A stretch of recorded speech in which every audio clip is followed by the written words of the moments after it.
बहुत लोग इन्वेस्टिंग से डरते हैं। कई लोग सोचते हैं कि ये रिस्की है, कॉम्प्लिकेटेड है या फिर तो टाइम वेस्ट है।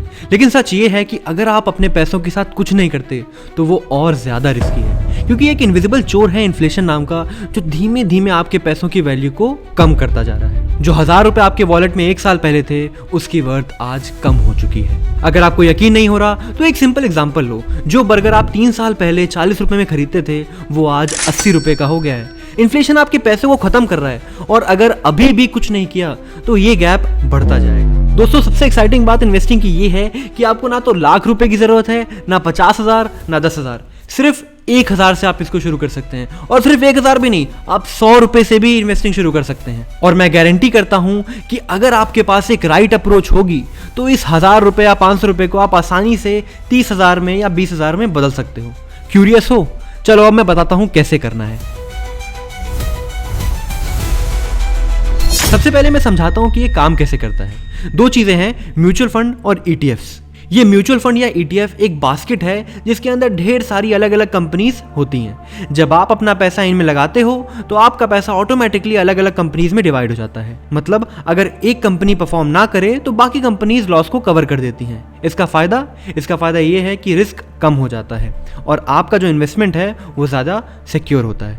अब जैसे अगर आपने एक स्टॉक खरीद लिया और वो एक पर्टिकुलर फार्मा कंपनी का स्टॉक है, तो अगर फार्मा के शेयर गिरेंगे तो वो पैसा आपका गिर जाएगा। लेकिन अगर कोई म्यूचुअल फंड है जो कि अलग अलग कंपनीज में पैसे लगाता है, या ईटीएफ है जो कि अलग अलग कंपनी में पैसे लगाता है, तो अगर उसमें से फार्मा कंपनी नीचे गिरती है तो बाकी जो ग्रीन एनर्जी कंपनी है, कोल की कंपनी, वो आपके पैसे को बढ़ा देंगी। तो ऐसे आपका रिस्क मैनेज होकर के चलता है। और सबसे बड़ी बात, इन्वेस्टिंग शुरू करना आज इतना सिंपल हो गया है कि 5 से 10 मिनट में आप अपना एक इन्वेस्टिंग अकाउंट खोल सकते हो। ज़ेरोधा या ग्रो या पेटीएम मनी जैसे कोई भी प्लेटफॉर्म्स हो, आप बिना किसी टेंशन के ईजिली इसको खोल सकते हो। मैं पर्सनली ग्रो यूज़ करता हूँ, लेकिन आप अपने हिसाब से कोई भी ऐप चूज़ कर सकते हो। चलिए इसे स्टेप बाय स्टेप समझते हैं। आपको शुरू सिर्फ 1000 रुपये से करना है, बस इतना ही। अब आप एक हाई ग्रोथ फंड चूज कर लो, जैसे कि मोतीलाल ओसवाल मिड कैप, या तो ईटीएफ जैसे कि निपॉन इंडिया ईटीएफ निफ्टी 20। इन दोनों फंड्स ने हिस्टोरिकली 15 से 20% का रिटर्न दिया है, कभी कभी उससे ज़्यादा भी, और 15% से कम नहीं गया है। और अच्छी बात मैं ये बता दूं, बैंक्स आपको 7 या 8% का रिटर्न देते हैं, और अगर कोई म्यूचुअल फंड या तो ईटीएफ आपको 15-20% का रिटर्न दे रहा है तो इनफ है।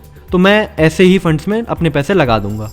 और जो भी ये म्यूचुअल फंड्स और ईटीएफ्स की जो ग्रोथ होती है ना, ये कोई जादू नहीं है, ये मार्केट की ग्रोथ और कंपाउंडिंग का पावर है जो आपके पैसे को मल्टीप्लाई करता है। तो शुरू करना सिर्फ 1000 रुपये के साथ बिल्कुल पॉसिबल है। कई लोगों को तो लगता है कि मेरे पास 1000 रुपये नहीं है और कम है, तो आप मिनिमम 100 रुपये की एसआईपी से भी शुरू कर सकते हैं। अब हर महीना 100 रुपये तो आप मैनेज कर ही सकते हो ना, तो 100 ही रुपये से शुरू करो अगर 1000 रुपये नहीं मैनेज कर पा रहे हो तो। अब सबसे मेन मैजिक की बात आती है, वो है कंसिस्टेंसी। ये एक चीज़ है जो अक्सर लोग इग्नोर करते हैं, लेकिन यही सबसे ज़्यादा इंपॉर्टेंट है। एक बार 500 या 1000 लगा के भूल जाना ये काम नहीं करेगा।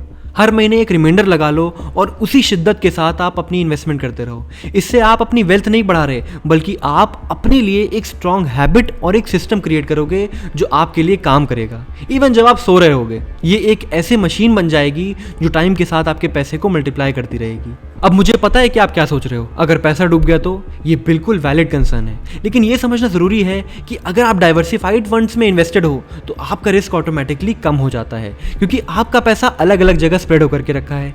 एक कंपनी का लॉस दूसरी कंपनी के गेन से बैलेंस हो जाएगा। अब मार्केट की बात करें तो हाँ, वो ऊपर नीचे तो होता रहता है, लेकिन अगर आप लॉन्ग टर्म का सोचो तो हिस्ट्री ने बार बार दिखाया है कि मार्केट हमेशा ऊपर ही गया है। और सबसे ज़रूरी बात, डर करके मत बेचो। एग्जाम्पल लो मेरा पोर्टफोलियो, पिछले 1 महीने से पूरा का पूरा लाल पड़ा है, लेकिन मैं बेच नहीं रहा हूँ, बल्कि और खरीद रहा हूँ, क्योंकि जब प्राइस लो होता है तब बाय करने का ज़्यादा फायदा फ्यूचर में आपको मिलेगा। बस एक मंत्र याद रखो कि कंसिस्टेंटली लगाते रहना है। जैसे इस महीने आपने 500 रुपये का लगाया, अगले महीने आप 100 रुपये का लगाओ, उसके अगले महीने 5000 रुपये आ गए, 5000 रुपये का लगा दो। और अगर मार्केट ऊपर है फिर भी लगाओ, नीचे है फिर भी लगाओ, क्योंकि आपको कंसिस्टेंटली हर महीने खरीदना है। मैं एक बात बताता हूं जो आपके होश उड़ा देगी। पिछले 20 से 30 सालों में इंडियन स्टॉक मार्केट ने ढेर सारे लोगों को लखपति और करोड़पति बनाया है, और इसका सीक्रेट क्या है?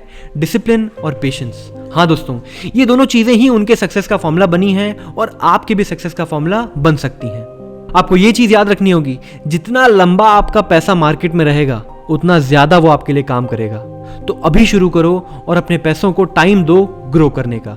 दोस्तों, आपने ये तो सीख लिया कि अपने पैसों को बढ़ाएं कैसे, लेकिन अब आपको ये भी सीखना ज़रूरी है कि अपने वेल्थ को कैसे बनाएं। और अब मैं बोलूं कि ये वेल्थ बनाने का सीक्रेट 2000 साल पुराने एक राजा के ज्ञान में छुपा है। तो जी हाँ, मैं बात कर रहा हूँ मार्कस ऑरेलियस की। उनके लाइफ के जो हैक्स थे वो सिर्फ एम्पायर को रूल करने के ऊपर नहीं थे, बल्कि आज के टाइम में भी उनके ये जो रूल्स थे वो आपको फाइनेंशियल फ्रीडम पाने के लिए बहुत हेल्प कर सकते हैं। अगली वीडियो में आपको ये दिखाने वाला हूँ कि अगर मार्कस ऑरेलियस आज के टाइम में होते तो वो कैसे वेल्थ को क्रिएट करते, और ये वीडियो आपको वही बताएगा।